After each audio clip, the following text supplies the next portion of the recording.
Signora, perché ha deciso di fare un film? Intende forse rinunciare al teatro? Teatro cosa vuol dire? Opera o Opera. teatro? No, certamente no. La Medea le era già stata offerta dal regista delanese Dreyer. Perché ha scelto Pasolini? Sa, e quello è un po' il destino. Pasolini è giovane, Dreyer era un po' tanto vecchio e purtroppo è morto nel frattempo. Come vede il suo personaggio? Come Medea. Si considera una Medea perfetta? Non mi considero mai perfetta. Quante volte ha fatto in teatro, in opera, Medea?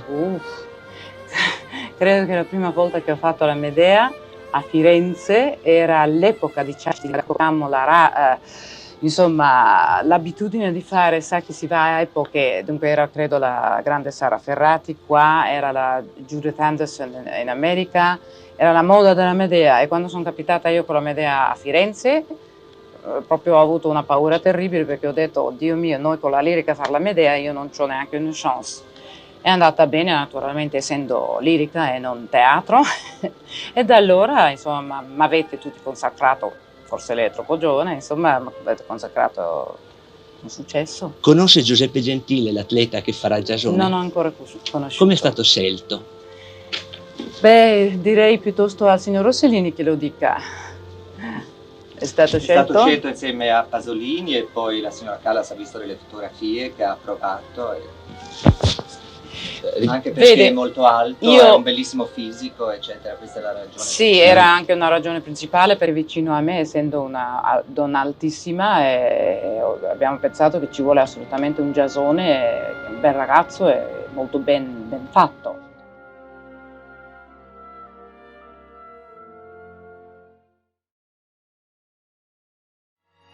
You'll never know if you don't know now. Papa, you'll never know.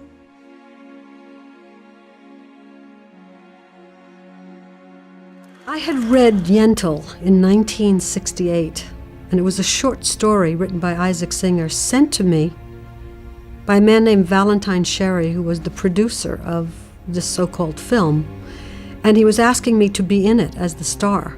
The director was Ivan Passer, and I had seen his work, Czechoslovakian director, and I thought he was very talented, and I really wanted to do this story because my father had died when I was a baby, and there were lots of similarities to the character of Yentl, who wanted to study, and the only way to study was to be part of a man's world, because women weren't permitted to study. They never got it off the ground. 14 years later, I think I made the film myself, and I guess I was ready to direct it then and take that chance, because I was awfully scared before that. At that time, you know, remember, it was harder for women to get to direct movies then, and I felt like I was really responsible. I felt responsible. If this movie was really a flop, a lot of women, a lot more women couldn't get jobs as a director. So a lot was riding on it. And then I couldn't wait to show this and share this movie with women, because this was a celebration of the ability of women to be spiritual, to be child bearers, and also to study and to learn and have brain power. There was a feeling of protection around me. My father was a religious man, and my father would have taught me, I know, had he been alive. So the film had a great deal of meaning for me.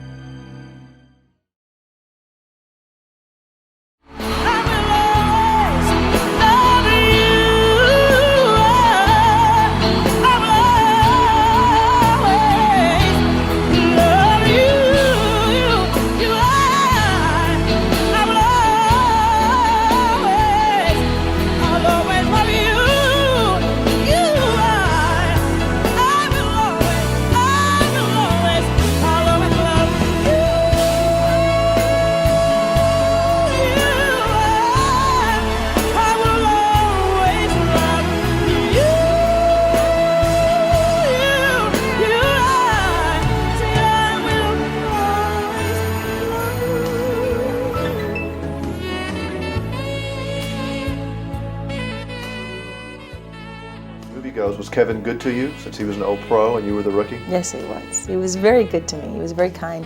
He was part of the reason why I decided to do, a major part of the reason why I decided to do The Bodyguard. You know, I was a little hesitant at first. You know, I was a little apprehensive about doing such a major role, my first role, you know. I never expected to have that kind of role, you know. So when I talked to Kevin, I told him my concerns, and he said, "Don't worry." He said, "I will be there with you."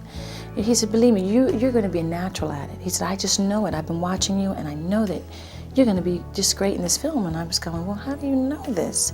You know, he said, "Because you're what this film needs. You know, you're." He said, "You're an incredible singer. You know, you haven't done a film. This is going to be your first film. It's a kicker. You know, it's a good opening for you to start with. You know." So he kind of convinced me that this was something that I really should do.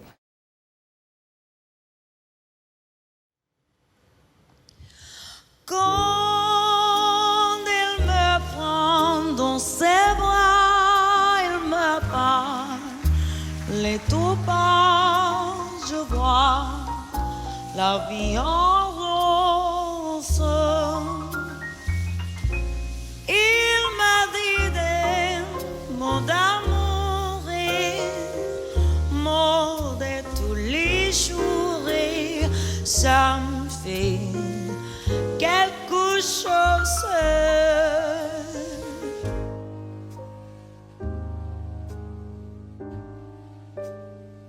Crowds, we right? sing live, everything. But in almost every time that you're doing a song, you're also doing scenes with each other. Yes. You're doing the song and you're acting a scene with each other, which is, I don't know, it's like juggling chainsaws. I can't understand that. It's an incredible, as someone who's done a little performing, That would have been bloody.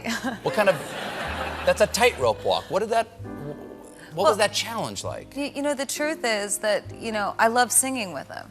And at the end of the day, I know from being close with Bradley, you know, he says it to me on camera on the film, and he says it to me in real life, you know, all you got to do is trust me.